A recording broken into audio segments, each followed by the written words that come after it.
दोस्तों एपिसोड की शुरुआत में हमें रवोना पर शेरिफ वॉटसन को दिखाया जाता है जो मस्त अपना पाई खाने ही वाले होते हैं। तभी वहां पर अचानक से रुक की बहन रुखसार पहुंचती है जो दरवाजा खोलते है जिससे उनका पाई गिर जाता है। रुखसार को देखकर वॉटसन बोलते हैं अब क्या हुआ रुखसार, जिस पर रुखसार बोलती है आप मेरे साथ जल्दी से चलिए। शेरिफ वॉटसन बाहर बहुत ही बड़ा जुर्म हो रहा है। शेरिफ जब जुर्म की जगह जाते हैं तो उन्हें पता चलता है कि यांगवान हार्वेस्टर को उड़ाना सीख रहा था। यहाँ पर शेरिफ बोलते हैं रुखसार ये कोई क्राइम नहीं है। रुखसार शेरिफ की बात काट कर बोलती है आप कैसी बात करो शेरिफ, यांगवान ने कई सारे रूल तोड़े। लेकिन तभी दोनों की नजर आसमान की तरफ जाती है जहाँ पर बहुत सारे इंकर्शन शिप होते हैं जो यांगवान को देखते हैं उस पर हमला कर देते हैं। इसके बाद सीन शिफ्ट होता है और हमें पृथ्वी पर रुक और बेन को दिखाया जाता है जो अनजान स्पेसशिप का पीछा कर रहे थे। तभी उनकी नजर उसी स्पेसशिप पे जाती है। यहाँ पर बेन बोलता है कितना घटिया पायलट है, कितनी गंदी तरीके से उड़ा रहा है। रुक बोलता है मुझे लगता है कि वो पायलट घायल है। यहाँ पर बेन तुरंत अपने आप को क्रेनास्पेयर में ट्रांसफॉर्म करके उस स्पेसशिप को रोकने जाता है लेकिन अब वो स्पेसशिप तेजी से जमीन की तरफ बढ़ने लगती है। बेन सही समय पर उस स्पेसशिप से हट जाता है और अब वो क्रैश लैंडिंग के साथ उस मसी यांगवान बाहर आता है जो रुक को देखकर बोलता है भैया हमारे प्लेनेट पर इंकर्शंस ने हमला किया है। इंकर्शंस ने जैसे ही रवोना पर हमला किया मैं तुरंत ही आपको और बेन को लेने के लिए निकल पड़ा। यांगवान बोलता है कि बेन क्या आप हमारी मदद करोगे, जिस पर बेन बोलता है ये भी कोई पूछने की बात है। जिसके बाद हमें रवोना पर डॉक्टर साइको बॉस और अटैया को दिखाया जाता है। यहाँ पर अटैया पूछती है तुम्हारा फॉर्मूला तैयार होगा डॉक्टर साइको बॉस, जिस पर डॉक्टर साइको बॉस बोलता है कि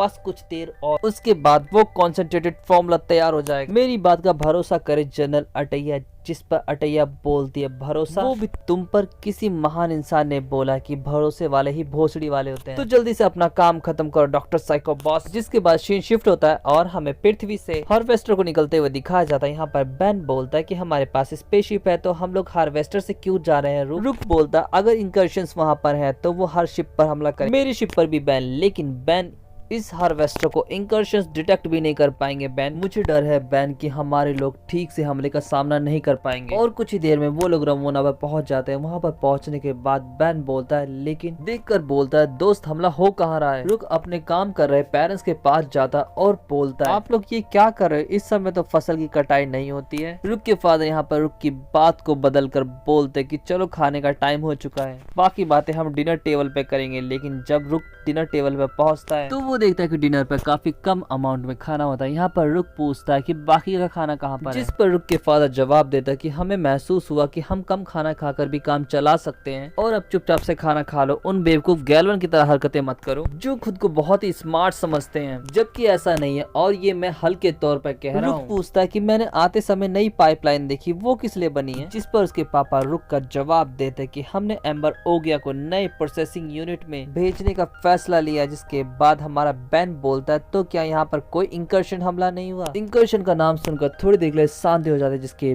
बाद रुक के फादर बोलते हैं इंकर्शंस को हमारे छोटे से प्लेनेट से क्या मतलब हो सकता है, जिस पर बेन बोलता है तो ठीक है हम खुद जाकर पता लगा लेंगे। वो लोग जब जाने लगते थे यहाँ पर रुक के फादर से रोकने की कोशिश करते हैं लेकिन रुक हाथ छुड़ाकर वहां से चला जाता है। रुक बेन और यांगवान अभी बाहर निकले ही होते हैं लेकिन तभी सभी रवोना गैंडर उन्हें घेर लेते हैं और उनका पीछा करने लगते हैं। यहाँ पे बेन अपने आप को बॉल वीवल में ट्रांसफॉर्म करता है और एक जोरदार ब्लास्ट करता है जिससे उनका ध्यान भटकता है और वो लोग तुरंत वहां से निकल जाते हैं। जिसके बाद बेन अपनी टीम के साथ अंडरग्राउंड जाता है जहाँ पर उसकी मुलाकात रुखसार और शेरिफ से होती है। यहाँ पर शेरिफ बताते हैं कि उन लोगों ने खेतों में कुछ स्प्रे किया जिससे सभी रवोना गैंडर ने लड़ना बंद कर दिया और तब से ही रवोना गैंडर तेजी से एम्बर ओगिया को उगा रहे हैं और पाइपलाइन के थ्रू उन्हें इंकर्शंस तक पहुंचा रहे हैं। बेन बोलता चलो मैं मानता हूँ कि इंकर्शंस भूखे नंगे लेकिन इतनी बड़ी मात्रा में वो लोग एम्बर ओगिया करते क्या होंगे। जिसके बाद सीन शिफ्ट होता है और हमें डॉक्टर साइको बॉस को दिखाया जाता है जो अपनी लैब में काम करता हुआ खुद से ही बोल होता अगर इसी तरीके से काम चलता रहा तो बहुत ही जल्द हम गैलेक्सी का हर एक दिमाग को काबू कर पाएंगे। अटैया बोलते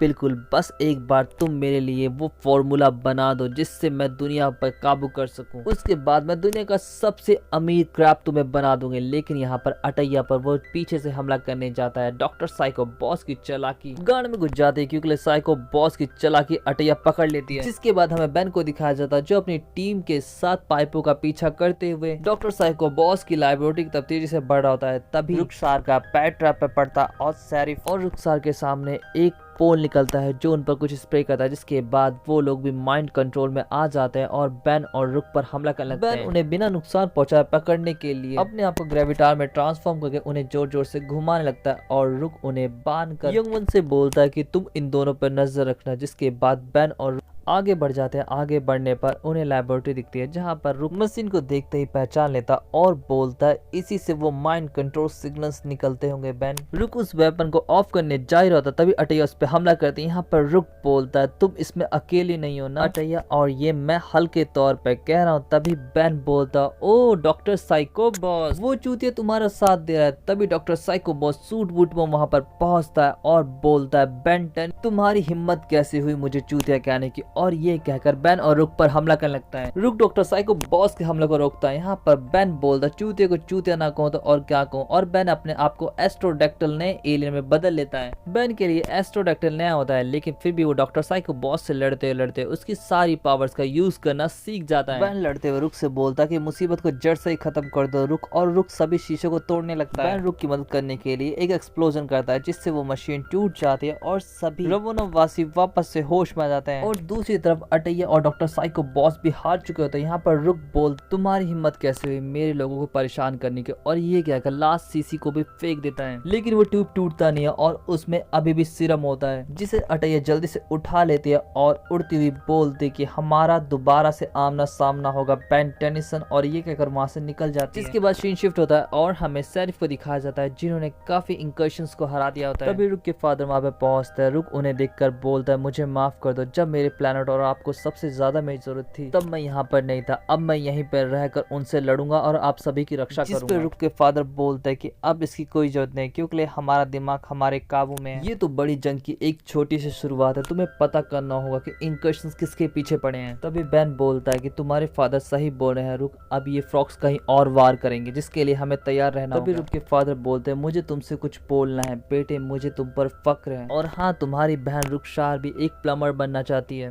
जिसके बाद हमें बेन और रुक को पृथ्वी की तरफ जाते हुए दिखाया जाता है। यहाँ पर रुक बोलता है बेन मैं सोच रहा था अगर तुमने प्लम्बर्स एकेडमी में रुखसार की सिफारिश की तो उसे आसानी से जगह मिल जाएगी। जिस पर बेन बोलता है तेरे लिए तो मैं अपनी जान भी दे सकता हूँ दोस्त, बस कभी मांग मत लियो। और इसके बाद सीन शिफ्ट होता है और हमें इंकर्शन अंपायर की प्रिंसेस अटैया को दिखाया जाता है जो डॉक्टर साइको बॉस को डांट रही होती है और बोल रही होती है ये पूरे प्लान को कंट्रोल करने के लिए तो काफी नहीं है, लेकिन ये इतना भी कम नहीं है, जल्दी से पृथ्वी की तरफ चलने के लिए तैयारी करो डॉक्टर साइको बॉस। और इसके साथ ही दोस्तों एपिसोड खत्म हो जाता है। आपको ये एपिसोड कैसा लगा कमेंट करके जरूर बताएं। वीडियो को लाइक करना, चैनल को सब्सक्राइब करना और इंस्टाग्राम पर फॉलो करना ना भूले, जिसका लिंक मैं आपको डिस्क्रिप्शन में दे दूंगा। तो अब मिलते हैं इसके अगले एपिसोड में। Thanks for watching this video and sayonara.